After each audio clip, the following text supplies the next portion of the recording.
A shot rings out 2 minutes later, and Maggie is close enough once again to entertain the idea of slaughter. As she walks through the woods, she spies the servant's handsome surly poker face, judging his master's incompetence, his fat body, his educated mind, and his own disgrace at only ever being confined to the limitations ascribed to his race. With contempt he watches and clenches his teeth as the grouse fly high. Shot, boom, miss, they laugh and taunt the master's failure to score in the sky.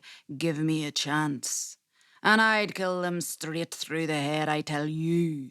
No lie, thinks he, as he takes the gun from the master and reloads with speed and precision, hands it back to the Lord with nothing but anger and derision, and instead smiles with apparent good humour and unquestioned fealty, not aware that he is being watched with the eyes of the aroused and never mealty or meagre, as Maggie, attuned to the all or nothing, feels the same pangs of covetous lust that she represses under the intentions of her lonely condition, when her murderous rage puts her into the position to devour all the sin of the ones who did her wrong.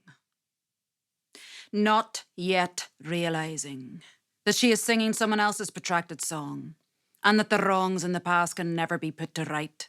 Such a mix of emotions she feels when the servant is suddenly clearly within sight. His body taut, his hands sinewy, his features powerful, his hair thick, his skin white, like a rabbit in the headlight. She wants him, over and above her, underneath her, on top, or spooning her cause. Another shot fires and she is jolted back to the land and its laws, until the servant hears her and, whilst taking an apostle from his bandolier, looks up with his eyes, not moving his head, as he senses future foul play, but without fear. And he sees the bedevilled and dishevelled Maggie awaiting in the trees, her face beautiful, blood-stained, filthy, her eyes wild, her breast heaving as he can hardly believe, but from which he feels no threat, only excitement at the prospect ahead. Whatever chaos happens, he can handle it. Let it happen. He feels no dread, for he has reached his limit of bending and scraping, and he has seen the world change around him from poverty to oblivion, and he is ready for anything, having lost those he loved. But he holds on to his dignity, even though the shame of surviving the push and shove has made him hate his very being, from the clothes and the shoes and his way of living, when all around him are dying, whilst he is contained within the walls of luxury, of entitled privilege, his self-loathing hardening in its resolve. Until he sees Maggie, and pushes in the gauze, and ramrods the gunpowder into place and catches her eye, then looks away, fills the gun with priming powder as his master laments the sky, and firmly packs the powder into the base of the double barrel, initiates the firing mechanism, having placed a percussion cap on to the nipple. He cocks the hammer to make the gun ready to fire, and looks deep into Maggie's eyes, taunting her to go on ahead, knock yourself out, darling, with whatever you desire. He hands the gun to his master and stands back and waits for Maggie to respond. As the master takes a hold of the gun, weary of another round, Maggie eyes the servant as she walks close on the silent grass and stands behind the master as he breathes his last. She raises her arm high, knife in fist, as he hesitates to take aim, and slits his throat swiftly, bringing an end to his bally game as he stands for a second before his legs give way, momentarily motionless, still ignorant to the state of play. And as he falls, the servant grabs his gun and swings sharply towards his prey. Aims, shoots and fires, aims, shoots and fires, and the birds fall and land, and Maggie sways and is suddenly shy, tempted by the master's flesh, resisting the lure to eat and not really understanding why. Maggie watches the servant prep his gun as the master dies at their feet, slings it over his shoulder and offers Maggie his hand. Whatever you want, you can keep, she says.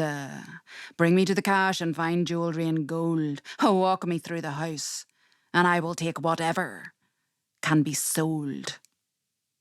She gives him her hand and they enter the house and hear sounds from the kitchen as the maids scurry about. They walk the stairs to the bedroom chamber of the master and his absent wife without resistance or danger.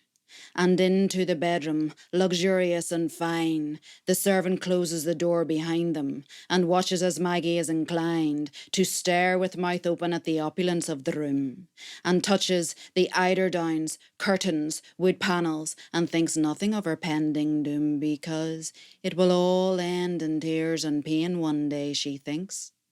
But until that day, in that room, she looks at the servant and thinks, I will have my way, as he puts down his gun and opens a wardrobe fit for a king, and opens boxes of cufflinks, bracelets, pearls, necklaces, coloured stones, and rings. He checks the door to make sure they are alone, as Maggie's eyes light up like a flame. Then he places a golden belt around her tiny frame, and adds more layers of gold and diamonds around her face and neck, and she lets him touch her and devour her with his eyes, and guides her around the room like a queen high, as she holds her head high and laughs at the bizarre dream high that pleasure can afford, until she looks in a full-length mirror and sees her face worn and dirty, her hair matted, and it makes her shiver, as the stones and the gems look brutal on her skin. The servant tells her of her extreme beauty from without and within, and kisses her on the mouth, and feels her tongue intertwined, as she is brought back instantly to her aunt,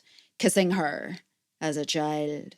She opens her eyes to dispel the unwanted image, as he lifts her off her feet and throws her onto the bed high, and unbuckles his belt as she prepares to be read high, and unravelled and distangled and ravished from within high, oh yes, and indulged in the pleasure that most in those parts would call sin high. He comes, someone screams, Maggie lifts her pants and stands to attention, with cum dripping down her leg and gold dripping all over her pretension. As the servant buckles his belt, pockets diamonds, and grabs his gun, they look at each other and kiss and laugh and think, fuck. That was fun. He looks out the window and sees the dead lord lying in the distant grass, next to a couple of loyal thugs afraid that this could be the last of their days on this earth. If the blighter who did this is still loitering around and waiting to get his job's worth. He looks back and tells Maggie, let's prepare to die, but let's make a go of it. When we get down the stairs, I'll make my way to the stables and out the back of the kitchen. You can make a run for it. She nods as he unlocks the door and they walk into the hall with screams ringing in their ears as news of the landlord's death infects one and all of the maids as they flutter into the hall in panic, whilst Maggie watches from above, the scene in Sanic. The servant cocks the gun and gets ready to fire, and he aims down at the maids as one catches his eye and shoots her through the head. She falls dead, the rest scatter. There's your path to freedom. Take it now before it matters. Maggie runs down the stairs and takes the door to the kitchen and looks back to see the servant out of her life, or so she is thinking. Out the back of the house she runs through the woods until she stops alone again, starting from scratch once more, coming down from the high, not caring if someone ended her life there and then, and perhaps even raised her up into the sky, until the sound of a branch break underfoot provokes her survival instinct.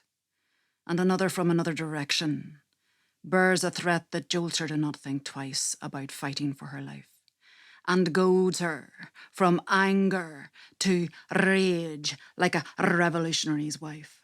She thinks, how dare you even think you can track me down? If I die, it will be by my own hands, and not via the orders given to a couple of thuggish puppets of the crown. Do me a favour and don't even start. But if you're going to attack me, make it swift, ye bastards. I can't be doing with false starts. The landlord's thug grabs her from behind. She stabs at his arms with manic fervour. She runs into the dark terrain and is jolted to the ground. Another thug straddles her and holds her down further, and takes out rope from his pocket and tells her she'll play the highwayman no longer, and takes his time and begins to taunt her. and thinks of all the things he could do to her, as the other thug watches in anger, holding his arm in pain, kicking her body, shouting, "I hope they fucking hang her." Until the shot fires and the thug on his knees slumps over Maggie dead in the water, and the henchman still standing takes shelter and cocks his gun ready for murder, and Maggie, gasping for air, pushes her way from under the dead man's body just in time to see the servant take a bullet and fall dead from his horse onto the forestry. Maggie plays dead and bides her time, and waits until the thug is close enough to be within a distance, to be inclined to stab his inner leg until she ruptures an artery.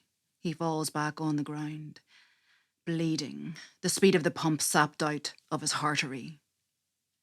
Maggie looks at his bleeding thigh and takes her knife, cuts through his trousers, his flesh, and thinks no longer of fighting for her life. She thinks only of revenge for him putting her through the ringer, and cuts out flesh from his thigh, and has him for dinner. She stops and looks at the servant dead in the distance, and with weary resistance limps towards him and kisses his mouth still warm, and feels all his pockets, the diamonds she takes. It's time to move on. For my own bally sake.